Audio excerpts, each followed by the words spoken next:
सनमा हमें देबौ अपन जनवा गे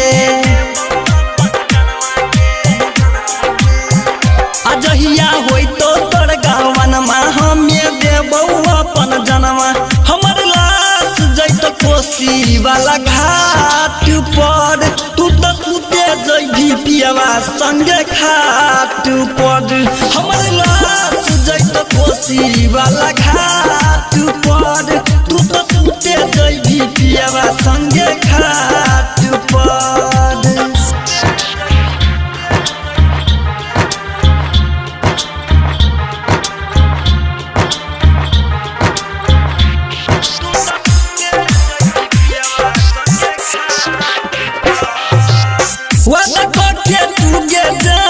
ससुरा जाके भूलई भीगे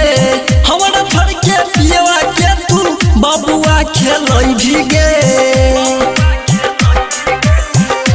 हाँ वादा करके तू गे जान ससुरा जाके भूलई भीगे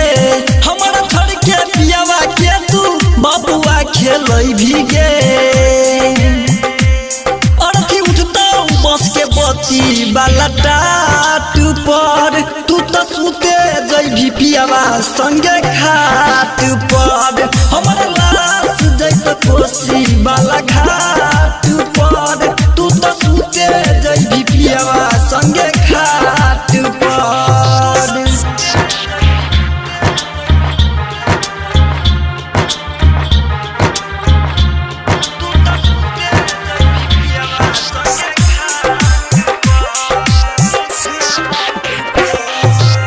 याद रखी है तू गे जान हमरा के नहीं भूलई है गे डीजे सुशील पियावा से तू दिल नहीं लगई है गे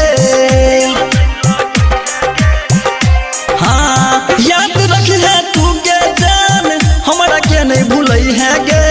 डीजे चंचल पियावा से तू दिल नहीं लगई है गे शंकर साधन से तू मिलई रही बात पर अब तू सुते जाइ पियावा संगे घाट पर हमर लाश जैत कोसी वाला घाट पर तू तो सुते जाइ पियावा